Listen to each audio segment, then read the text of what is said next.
And away from that, what is the cost of marital disputes and spousal killings that we have witnessed in the country recently? Well, legal experts now argue that mediation is the best way to resolve such disputes. To understand more about mediation, let's talk to Caleb Kusianya, who is a lawyer and High Court accredited mediator. Caleb, thank you so much for joining us on News Center this morning. You're welcome. You are also the founder of Carl Mediation and Arbitration Center. Talk to us, first of all, about what the center does. Basically, what the center does, we help in resolving disputes and conflicts, ranging from commercial matters to family matters and children matters, environmental, anything apart from criminal matters. Yes. All right. But we're dealing specifically today with what's been making headlines in the papers and the news lately: marital killings, Yes. Marital disputes, spousal killings. And legal experts now feel that mediation could, possibly prevent many of these fatalities that we're seeing. But how is mediation the best option in this? It is, Michelle, in the sense that, first of all, it's cheap compared to litigation. For instance, when you file a divorce matter, it will cost you way much more, probably 4 to 5 times than what mediation will cost you. Yes. All right. And also in terms of saving time and the emotional burden on the parties. Right. Yes. But even the court had ruled at some point that marital issues are family affairs at the end of the day. And according to African tradition, really, family affairs are solved away from the courts. Within the confines of the home. What kind of issues can be solved through mediation? Is it spousal disputes themselves, issues surrounding children's custody? What issues are we talking about? All those issues can be resolved by mediation, apart from criminal matters. So apart from, say, criminal matters, children, access, matrimonial property division, all those matters can be resolved by mediation. Yes. And I guess the question we're asking is, from your experience, what has been the major cause of marital disputes that are being brought to court, either through litigation or mediation? Mainly is because of gender violence, and which ranges from not just physical but also emotional and verbal violence, and also financial issues in marital setups. Right. Those have been the major ones. Yes.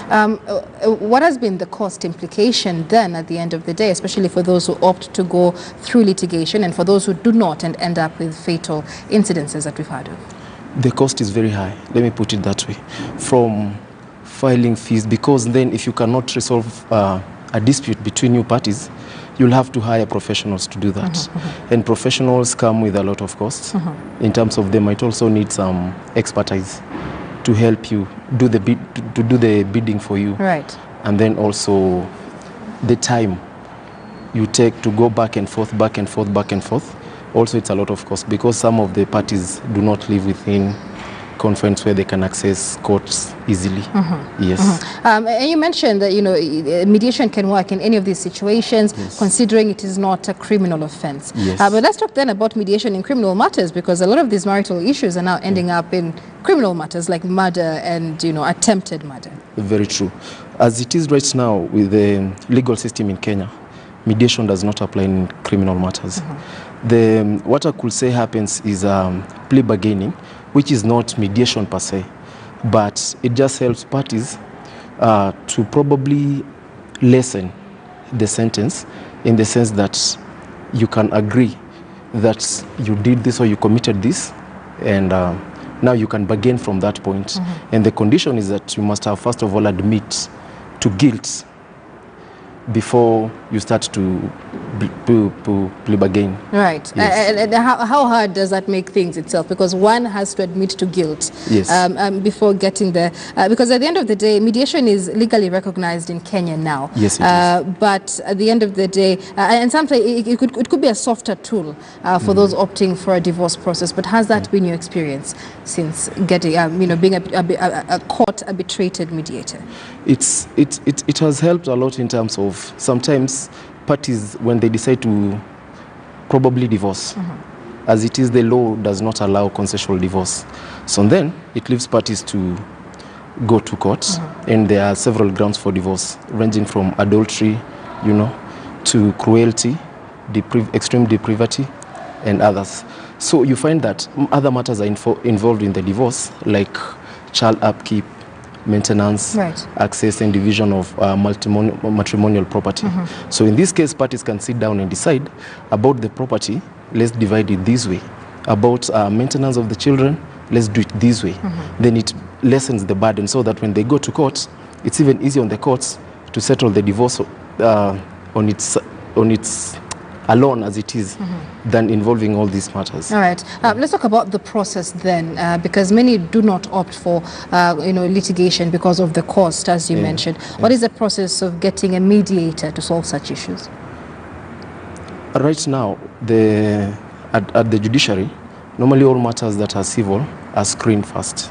Then once screened, the court will decide whether this matter is suitable for mediation or it will proceed with litigation. So you still have to go to court? Not necessarily. That's one way when it comes to court annexed mediation. But then again, parties can decide that we know a particular mediator who is accredited and we will want him to mediate our matter. So one way, you could go to court at the mediation secretariat, then tell them or seek from them advice, tell them that we've agreed on a particular mediator and we'll want him to mediate on this matter. In which case, the court will appoint that particular mediator to mediate in your issues. Besides that, you could also approach a mediator privately to mediate in your matter. Then once you reach a settlement, he can file it in court, which automatically becomes a judgment of the court. Yes. Talk to us about how better it works, because through litigation, the different parties have to get different lawyers. I believe many times you're not in agreement, and that is why you go to court. So you get different lawyers. But in this case, it takes these two people to come together and agree on a mediator and agree on several issues before then bringing in mediation. But does that solve the problem that we're in this situation because we cannot see eye to eye? It really does solve, because most times you'll find that whatever issues on the table that parties are fighting about is not really the issue. There's always another underlying issue. So this just comes off as a front. Then when you sit down, mediation is all about the interests of the parties, not the rights, the way litigation does it. Right. So when I come and seek your interest in this matter and then the interest of the other party, then we try to reason together. My role as a mediator is to just facilitate and ensure that you both get your best interest in that issue. Yes. Let's talk about the cost implication. You mentioned it is lower, but it is not free. Yes. What would it cost on average? On average, right now at the judiciary, it's free. When your matter is already in court, has it already been filed in court, it's free. So that one is easy on the parties. But when it's private, it's charged a reasonable fee that you sit down and agree with the parties, whatever is comfortable for you as a mediator in the matter, and depending on the gravity of the matter. Yes. All right. So it's not a set price or an average price? No, it's not a set. It depends. Yes. What happens when mediation fails? When mediation fails, in the case of court annexed mediation, then the matter is referred back to court for litigation. Alternatively, in the other instance where it's a private mediation, because first of all, in the court annexed mediation, you're given 60 days and an additional 10 days to settle that dispute. In which case, if it fails within all that time frame, then it will be referred back to court for litigation.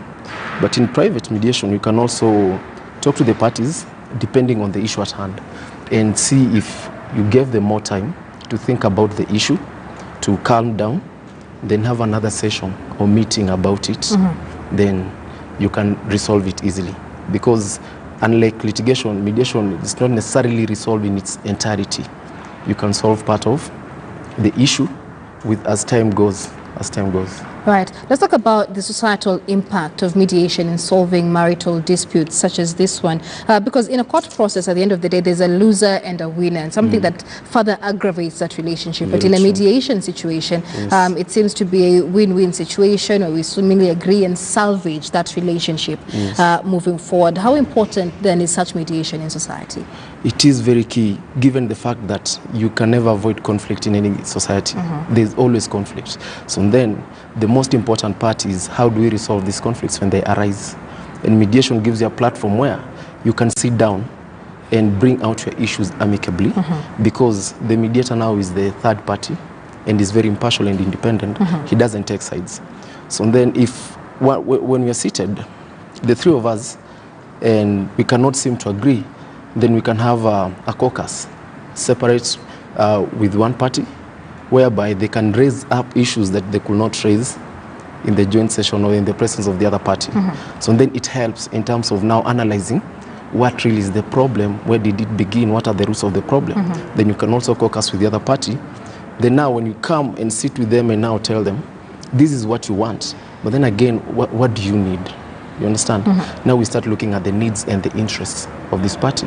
Then it becomes much easier to resolve that dispute. Because even for parties, they realize, wait, we were blinded by emotions. We didn't know that actually this is the root cause to a problem. Yes. All right. And the Constitution and the Marriage Act themselves also encourage mediation as a form of solving these disputes. But how can one be sure of the qualifications of a purported mediator? Because, you know, at the same time, there are those who could fuel the situation even further. There are those who could resort to giving their opinions in a situation, because at the end of the day, they are human. No, what happens when you're professionally trained as a mediator? One of the key things you're trained is to never take sides when you're doing mediation. And also you're supposed to be independent, and that's very key when you're conducting a mediation. So you must assure the parties that you are not going to take any side, and your job is to just facilitate. And once the parties are assured of that, it's easier for them now to open up and be comfortable. And also by virtue of having that settlement, being adopted by the court and becoming a judgment or an order of the court, it gives it the legal basis, so that it's not easy for a party to just opt out of that agreement, because there are conditions to it and there are, you know, repercussions to it. So then it's legally enforceable like any other order of the court.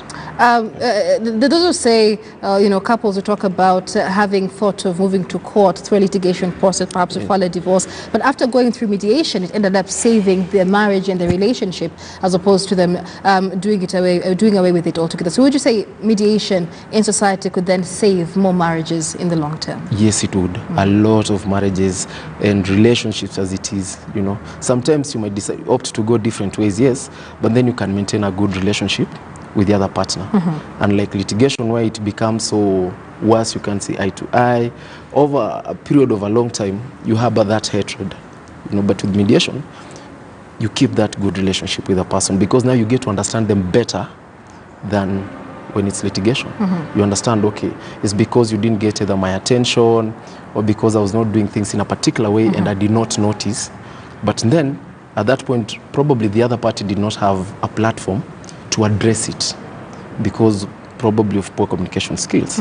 So I get to understand that, oh, okay, so this is where you're coming from, then this is where I'm coming from. All right. Yes. Talk to us, you know, through the process once again, as we wind up this conversation, on how one can bring in mediation into their issues without going to court. Without going to court is, if you know any accredited mediator, for instance, or any institution that deals with mediation, for that matter, you approach it and just tell them you have this matter, and now they have to appoint you in writing, put it down and say that you are the mediator we want to mediate in our matter. Right. Then now the mediator can arrange a session with you at a given date, particular time, convenient with both of you guys. And then once the matter is settled, probably in 2 days, 3 days, or a week or so, parties get to sign the agreement, and the mediator is a witness and also gets to sign that agreement. Then he files it in court. Then parties can have copies of each. Let's speak about the time frame. You mentioned 3 to 5 days. A court situation would take years. Yes, exactly. You know, and cost that much more money in the process. Exactly. Would one then, you know, do you get then a section of people who doubt, what is it, the sustainability of the decisions reached in that mediation process, considering it could take 3 days? Not really. Not really, in the sense that once the parties get to the other end of the resolved conflicts, then they get to appreciate that indeed it really works, because people are used to the normal litigation process whereby they expect it to take very long. But this is where mediation comes in. All right. It may take a day, 2 days, a week, a month or so. And finally, in a situation where either of the parties does not adhere to what was agreed on in the mediation process, what happens? If it's in the case of court-annexed mediation, the judge has discretion to either summon the party back to court or refer the matter back to court, or throw out, that particular party's application, in which case the mediator files for an non-compliance certificate. Once he has tried to summon the party to show up and then he refuses or he opts out of the agreement, then he can just go back to court and say that, we had agreed about this and the party refused. Yes. Now the court can pick it up from there. Right. And either refer the matter back to court or summon the party back again and refer the matter again to mediation. It's all at the discretion of the judge. But that is through court-annexed mediation. So what if one came straight to a mediation center? To mediation center, you still try to engage that party again and have a sit down with them, like I told you, in a caucus, and let them give you the reasons why they feel like they want to opt out of this agreement because they had already agreed.